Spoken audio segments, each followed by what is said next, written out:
إن الحمد لله نحمده ونستعينه ونستغفره ونعوذ بالله من شرور أنفسنا ومن سيئات أعمالنا من يهده الله فلا مضل له ومن يضلل فلا هادي له وأشهد أن لا إله إلا الله وأشهد أن محمدًا عبده ورسوله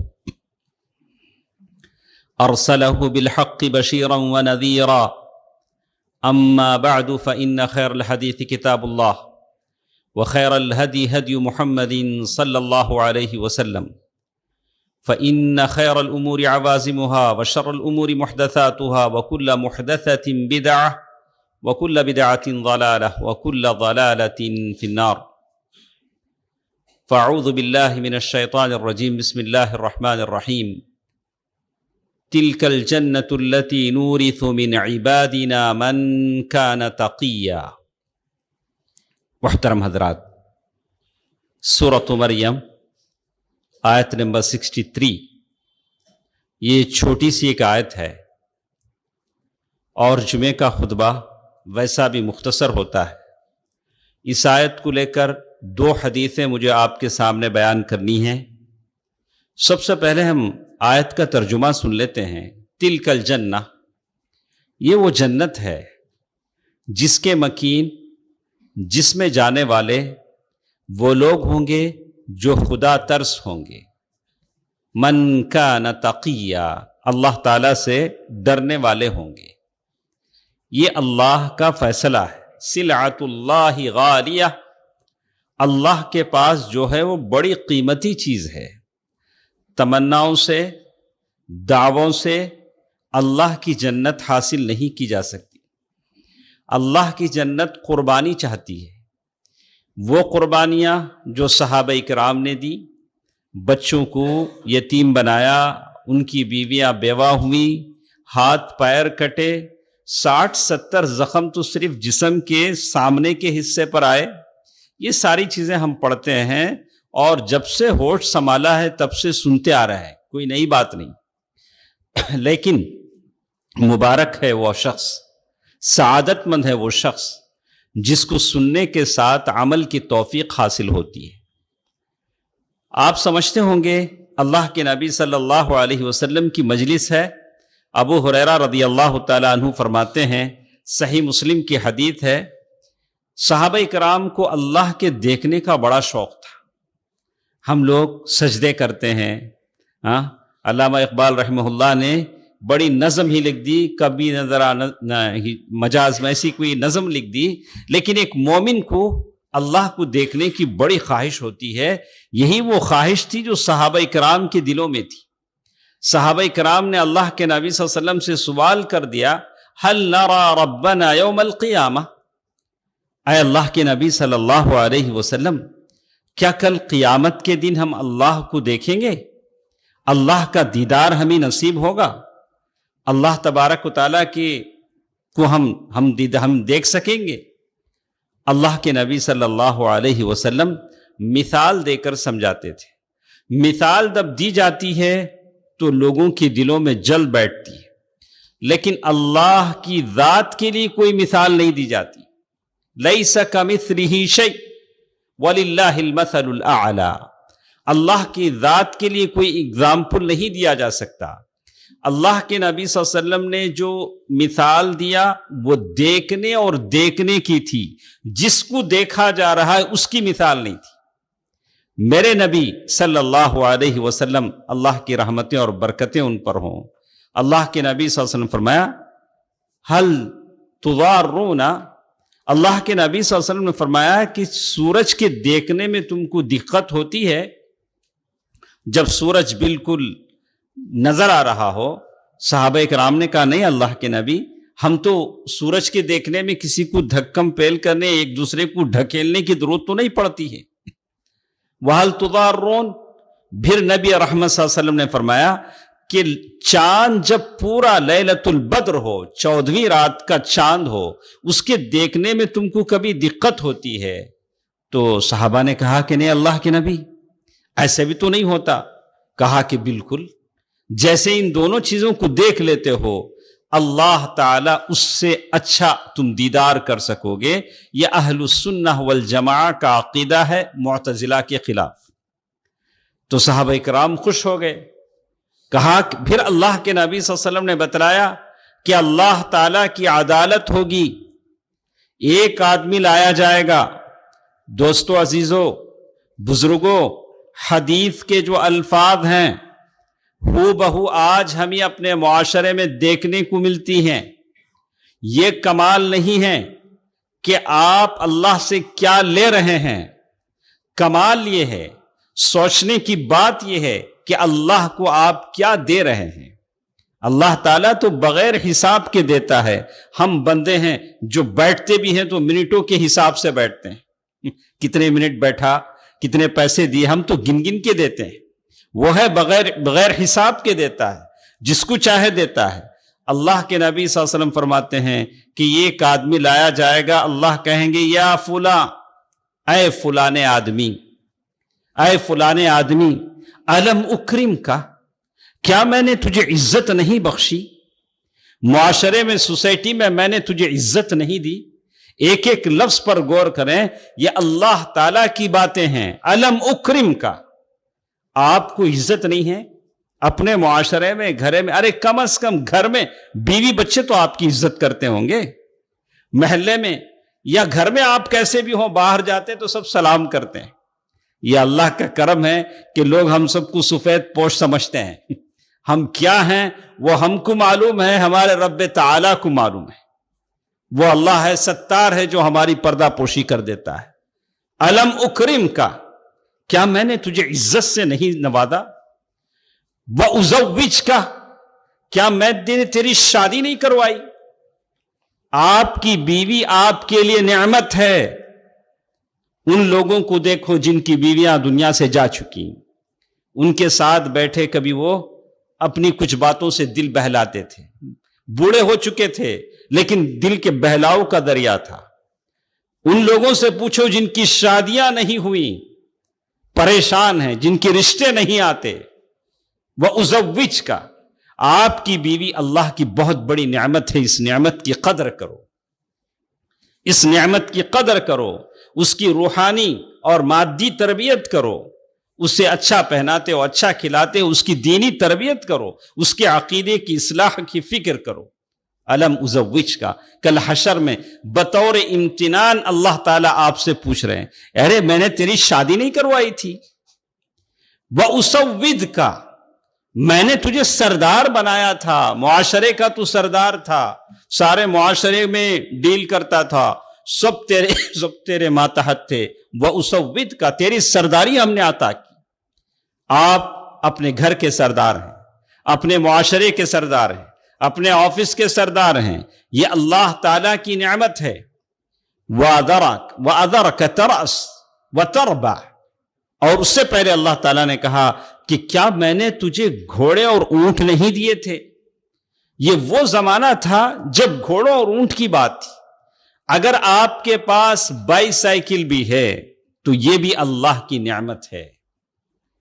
اگر آپ کے پاس دو پیر صحیح سالم ہیں تو یہ اللہ کی نعمت ہے۔ کتنے لوگ تڑپتے ہیں کہ کم از کم سجدہ کر لیں، زمین پر سجدہ کر لیں، ہاں پھر یہ صحت کا مسئلہ ہے، ان کو وہ ثواب ملے گا، لیکن جب تک یہ صحیح سالم ہے یہ اللہ تعالیٰ بطور امتنان آپ سے ذکر کریں گے۔ اللہ تعالیٰ نے یہی کہا، ایسا اللہ تعالیٰ نے بطور کرم کے کہا کہ میں نے تجھے گھوڑے اور اونٹ دیے۔ کیا کیسی کیسی سواریاں اللہ نے آپ کو دی ہیں؟ ہاں، بائی سائیکل آپ کے پاس ہے، ٹو ویلر ہے، فور ویلر ہے، اور اس میں ہمارا منافسہ بھی ہوتا ہے، میرے پاس فلاں برانڈڈ گاڑی ہے، فلاں کمپیوٹرز گاڑی ہے، لیکسس گاڑی ہے، ایسی پتہ نہیں کیسی کیسی دنیا میں چیزیں ہیں، لوگ فخر کرتے ہیں۔ اسی لیے اللہ نے کہا وَتَكَاثُرٌ فِي الْأَمْوَالِ وَالْأَوْلَادِ۔ دوستو عزیزو، اللہ تعالیٰ یہ ساری باتیں بولنے کے بعد اس سے کہتے ہیں، اے اللہ کے بندے، فَظَنَنْتَ أَنَّكَ مُلَاقِي، اے میرے بندے کیا تجھے ہوش تھا، کیا تجھے یہ یقین تھا کہ آج تو میرے سامنے کھڑا ہوگا؟ یہ بندہ کون ہے میرے بھائی؟ یہ بندہ آپ اور ہم ہیں۔ ہماری مجبوری کیا ہے؟ ہم ہر چیز کو دوسرے پہ ڈال دیتے ہیں, ہم کو بھول جاتے ہیں. یہ بندہ یا آپ ہیں یا میں ہوں, وہ اللہ کی عدالت ہے. وَإِن مِّنكُمْ إِلَّا وَارِدُهَا كَانَ عَلَىٰ رَبِّكَ حَتْمًا مَّقْضِيًّا. جنگ موتا میں جاتے ہوئے اللہ کے نبی صلی اللہ علیہ وسلم جنگ موتا میں فوج کو باہر بھیج رہے ہیں, فوج جا رہی ہے اور وہاں تک چھوڑنے کے لیے اللہ کے نبی صلی اللہ علیہ وسلم آ رہے ہیں, کہہ رہے ہیں کہ دیکھو پہلے امیر زید بن حارثہ ہوں گے, اگر وہ شہید ہو جائیں تو پھر دوسرے امیر جعفر بن ابی طالب ہوں گے, اگر وہ بھی شہید ہو جائیں تو ابو موسیٰ اشعری رضی اللہ تعالیٰ عنہ ہوں گے. تو یہ سارے لوگ ہیں. عبداللہ بن رواحہ رضی اللہ تعالیٰ عنہ ہوں گے. یہ سارے عمرہ ہیں جو مقرر کیے گئے. لیکن جب عبداللہ بن رواحہ رضی اللہ تعالیٰ عنہ کی بات آئی تو رونے لگے اور صحابہ سے کہا کہ میں اس لیے نہیں رو رہا ہوں کہ میں جنگ پہ جا رہا ہوں, لیکن اللہ کی آیت میں نے پڑھی ہے وَإِن مِّنكُمْ إِلَّا وَارِدُهَا كَانَ عَلَىٰ رَبِّكَ حَتْمًا مَّقْضِيًّا. سب کے سب وہاں جہنم کے پل پر جائیں گے, جہنم کے صدر دروازے پر جائیں گے, اور لیکن اس کا ذکر نہیں ہے کہ وہاں سے واپس بھی آئیں گے. جانے کا ذکر ہے لیکن واپس آنے کا ذکر نہیں. دوستو عزیزو, اللہ تعالیٰ اس آدمی سے پوچھیں گے فَظَنَنْتَ أَنَّكَ مُلَاقِي, کیا تجھے یقین تھا کہ تو مجھ سے ملے گا, یہاں آئے گا, حساب و کتاب دے گا؟ وہ کہے گا کہ لا, اللہ لوگ کہتے تھے لیکن مجھے یقین نہیں آتا تھا. آج ہمارا مسئلہ ہی ہے, ہم لاکھوں روئیں, ماتم منائیں. آج کی حالت میں دیکھ رہا ہوں, اس سے پہلے کہ میں بھول جاؤں, وقت نکل جائے, ایک بات میں کہتا ہوں. صبح کل ہمارے پاس ووٹنگ ہے, ہم کو ووٹ ڈالنا ہے. یہ زندگی میں ہرگز نہ بھولیں. ہمارے مسلمانوں کی کمزوری یہ ہے کہ اس سے پیچھے رہتے ہیں. دنیا کا ٹائم ان کے پاس ہوتا ہے, لیکن ووٹ ڈالنے کا وقت آتا ہے تو یا تو ان کے پاس ووٹر آئی ڈی کارڈ نہیں ہوتا یا تو فرصت نہیں ہوتا. آئندہ نسلیں آپ کو کبھی معاف نہیں کریں گی. اگر آپ کے ووٹ نہیں ڈالنے کی وجہ سے کوئی غلط حکومت آ جاتی ہے تو پھر آپ کی بیٹیوں کے سروں پر سے حجاب کھینچا جائے گا. یہ ہماری کرتوتیں ہیں, ہم کسی کو دوش نہ دیں. ہم لوگ اپنے گھروں میں بیٹھے رہتے ہیں, ارے تمہارے گھروں میں تمہاری بوڑھی ماں ہیں, تمہاری عورتیں ہیں, تو سب کو لے جا کے ووٹ ڈالو. یہ ضروری ہے. میں ان علماء کا ماتم کرتا ہوں جو لوگوں کو گمراہ کرتے ہیں کہ نہیں اس ملک میں نہیں ڈالنا چاہیے. نہیں, ایسے نہیں. آپ کوشش کیجئے, ہماری نسلوں کو, آئندہ نسلوں کی حفاظت کے لیے ضروری چیزیں ہیں, تو آپ یہ اچھی طرح بٹھا لیں. ٹھیک ہے, پھر ہم حدیث پر واپس آتے ہیں. تو اللہ تعالیٰ اس سے کہیں گے کہ اے میرے بندے, کیا تجھے معلوم تھا کہ تو یہاں آئے گا؟ وہ کہے گا کہ نہیں. اللہ تعالیٰ کہیں گے فَالْيَوْمْ أَنْسَاكَ كَمَا نَسِيتَنِي, آج میں تجھے بھلا دوں گا جیسے تو مجھے بھلایا تھا. پھر اللہ کے نبی صلی اللہ علیہ وسلم نے ایک دوسرے آدمی کا ذکر کیا, وہ بھی آئے گا, اس کے ساتھ بھی ویسے ہی گفتگو ہوگی. ایک تیسرا آدمی آئے گا جو منافق ہوگا, لیکن وہ آئے گا تو کہے گا, اللہ اس سے ساری باتیں پوچھیں گے, پھر کہیں گے ارے تو نے کیا کیا؟ وہ کہے گا آمنت باللہ, یعنی آمنت بک ورسولک. وہ کہے گا کہ اللہ میں تیرے اوپر ایمان لایا, میں نے تیرے رسول کو مانا. وتصدقت وصمت, یا اللہ میں نے صدقہ کیا, میں نے روزے رکھے, میں نے بہت سارے کام کیے. بغیر ما استطاع, جتنا بولنا چاہے گا بولے گا, اللہ کے سامنے بہت ساری باتیں بولے گا. اللہ تعالیٰ کہیں گے فَيَقُولُ هَا هُنَا, ارے میرے بندے ذرا ٹھہر جا نا, ذرا ٹھہر جا, اب ہم تیرے خلاف ایک وٹنس لائیں گے, شاہدن علیک.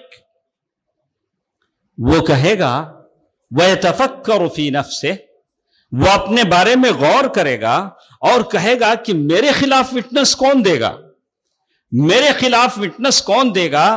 تو اللہ تعالیٰ کیا کریں گے, وَيُخْتَمُ عَلَى فِيهِ, اللہ تعالیٰ اس کی منہ پر سیل لگا دیں گے. یہ جو ہونٹ ہیں, دانت ہیں, ویسے ہو جائیں گے جیسے ہماری پیشانی. اور پھر اللہ تعالیٰ کہیں گے انطقی, اے گوشت بولو یہ کیا کرتا تھا.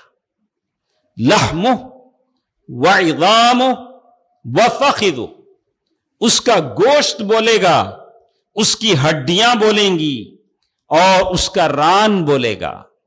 یہ تینوں چیزوں کا انوالومنٹ ہمیشہ ہوتا ہے، برائیوں میں، اچھائیوں میں.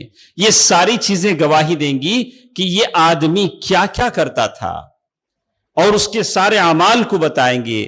دوستو عزیزو، من کان تقیا، متقی وہ ہے جو کسی کام کی کرنے سے پہلے اگر کوئی برا خیال دل میں آتا ہے تو وہ سوچے کہ کل اللہ کے پاس میں کیا جواب دوں جب میرا گوشت بولے گا. اور ایک حدیث میں بتایا گیا کنت وان کن اناضل، ارے میں تو تمہارے لیے لڑتا تھا دنیا میں، تم کو کتنا اچھا کھلاتا تھا پلاتا تھا، اور تم نے میرے خلاف اللہ کے پاس گواہی دے دی. دوستو عزیزو، یہ صحیح مسلم کی حدیث ہے، ابو ہریرہ رضی اللہ تعالی عنہ کی روایت ہے. اور اسی طرح اللہ کے نبی صلی اللہ علیہ وسلم نے عیاض بن حمار المجاشعی رضی اللہ تعالی عنہ کی حدیث میں ایک بات کہی، تو میں اپنی بات بتا کر ختم کر لیتا ہوں. اللہ کے نبی صلی اللہ علیہ وسلم نے فرمایا یہ کوالٹیز اگر ہم میں سے کسی میں ہیں تو ہم توبہ کر لیں. میں اور آپ، ہم کا مطلب میں اور آپ، اللہ تعالیٰ سے توبہ کر لیں. میرے نبی صلی اللہ علیہ وسلم نے فرمایا وَأَهْلُ النَّارِ خَمْسَةٌ، یہ جہنم میں جانے والے، جو تقوی کے زیور کو نہ اپنانے والے اور اپنے آپ کو متقی نہ بنانے والے، جو جہنم میں جائیں گے، یہ 5 قسم کے لوگ ہیں. الضعیف الذی لا زبر لہ، ایسا کمزور جسے برائیوں سے بچنے کی کوئی طاقت نہیں ہوتی. الذین هم فیکم تبعا لا یتبعون لا یبتغون اہلا ولا مالا، ایسے کچھ کمزور لوگ ہوتے ہیں جو زندگی میں کچھ کرنا نہیں چاہتے، جن کا کوئی مقصد نہیں ہوتا، نہ عقل حلال کی ان کو فکر ہوتی ہے، نہ حرام سے بچنے کی فکر ہوتی ہے، بس بیکار دنیا میں جیتے ہیں، بغیر مقصد کی جیتے ہیں. ایسی زندگی اللہ اور اس کے رسول کو نہیں چاہیے.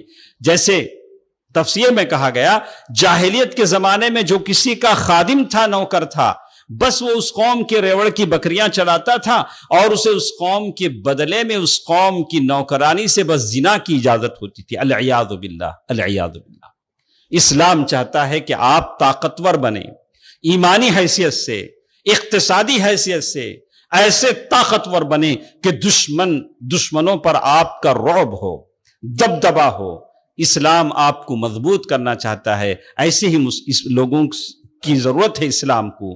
دوسرا وہ آدمی الخائن الذی لا یخفی لہ طمع وان دق الا خانہ، دوسرا وہ آدمی خیانت کرنے والا، ہر چھوٹی بڑی چیز کی خیانت کرے گا. یعنی معمولی چیز، کسی بھی چیز میں آپ اسے بنا دیں، اس میں خیانت کر دے گا. یہاں تک کہ کوئی پیپر، ایک پیپر ہی صحیح یا ایک پین ہی صحیح، جو ملا وہ گھسیٹے گا، خیانت کرے گا، اس لیے کہ اس کے خون میں خیانت ہے. کچھ لوگ ہوتے ہیں، آپ کوئی بھی پروجیکٹ ان کو دیں، کوئی بھی کام حوالہ کریں، کہیں نہ کہیں اپنا بچا لیتے ہیں. 100 روپے کا کام حوالہ کریں تو 5 روپے بچا لیتے ہیں. یہ خائن ہے، یہ جہنمی ہیں. اس سے آدمی کو بچنا چاہیے. وَرَجُلٌ لَا يُصْبِحُ وَلَا يُمْسِي إِلَّا وَهُوَ يُخَادِعُكَ عَنْ أَهْلِكَ وَمَالِكَ. اسی طرح وہ آدمی صبح شام جس کی لوگوں کو دھوکہ دینے میں گزرتی ہے، لوگوں کے مالوں، ان کی عورتوں، ان کے بچوں کے تعلق سے غلط بیانیاں کرتا ہے، اس سے آدمی کو بچنا چاہیے. اور اسی طرح کا وَذَكَرَ الْبُخْلَ وَالْكَذِبَ، یا ایسا آدمی جو بخیلی کرتا ہے، جھوٹ بولتا ہے. اس کا یہ مطلب ہے کہ یہ مخلدن فی النار تو نہیں ہوگا. اگر موحد ہے، یہ عادتیں اس میں ہیں تو جہنم میں جائے گا، پھر اللہ تعالیٰ اسے معاف فرما دے گا. لیکن بہتر ہے کہ مومن ان عادتوں سے دور رہے، بخیلی سے، دھوکہ دہی سے. اور پھر آخر میں کہا والشنظیر الفحاش، ایسا آدمی جو فحش گوئی کرتا ہو، اس کی زبان سے غلط چیزیں نکلتی ہوں. تو میں سارے نوجوانوں سے، بچوں سے کہوں گا کہ یہ زبان وہ ہے جو اللہ تعالیٰ جس سے ہمارا رزق ہمارے پیٹ میں پہنچاتے ہیں. اس زبان سے جب غلط چیزیں نکلتی ہیں، گالیاں نکلتی ہیں، تو اللہ تعالیٰ پہلے آدمی کو روزی روٹی سے محروم کر دیتا ہے، روزی چھن جاتی ہے. گھر سے برکت ختم ہو جاتی ہے۔ بہت سارے ایسے لوگ تھے اگر کسی کو گالی دیتا ہوا سنتے تو اس کے ماں باپ کو اس کے بچوں کے لیے دعا کرتے۔ تعجب سے پوچھا گالی یہ دے رہا، دعا آپ اس کے بچوں کو کر رہے ہیں؟ کہا کہ جب یہ گالی دے رہا ہے تو بچوں کے اوپر کیا اثرات ہوتے ہوں گے، بچے کیا اثر لے کر تربیت پاتے ہوں گے۔ تو دوستو عزیزو، یہ چند باتیں تھیں اس حدیث کی روشنی میں۔ تو میں آپ تمام حضرات سے گزارش کرتا ہوں کہ تقوی کی دولت کو اپنے اندر پیدا کریں۔ تقوی ایسی چیز نہیں ہے کہ کہیں خریدی اور بیچی جاتی ہو، وہ اللہ کا وہ ڈر ہے جو آپ کو حاصل ہوتا ہے جب آپ قرآن کی آیتیں پڑھیں گے، احادیث پڑھیں گے اور روزانہ آخرت کے دن کو، اللہ کے سامنے پیشی کو اپنے آنکھوں کے سامنے رکھیں گے تو یقیناً آپ متقی ہیں، پھر جنت انشاءاللہ آپ کی ہے۔ اللہ سبحانہ و تعالی جتنے لوگ ہیں سب کو ہدایت کی توفیق عطا فرمائے، اللہ تعالیٰ ثبات قدمی عطا فرمائے۔ اے الہ العالمین، جتنے بیمار ہیں انہیں شفا یابی عطا فرما، شفا عاجلہ عطا فرما، شفا کلی عطا فرما۔ یا اللہ، وہ تمام لوگ جو دنیا سے جا چکے ہیں ان کے قبروں کو نور سے بھر دے۔ یا اللہ، انہیں تو اپنے مقرب بندوں میں جگہ عطا فرما، جنت میں ان کو جگہ عطا فرما۔ آمین۔ صدق اللہ العلی العظیم ونفعنی وإياكم بالآیات والذکر الحکیم۔ انہ تعالی جواد ملک کریم بالرؤوف الرحیم۔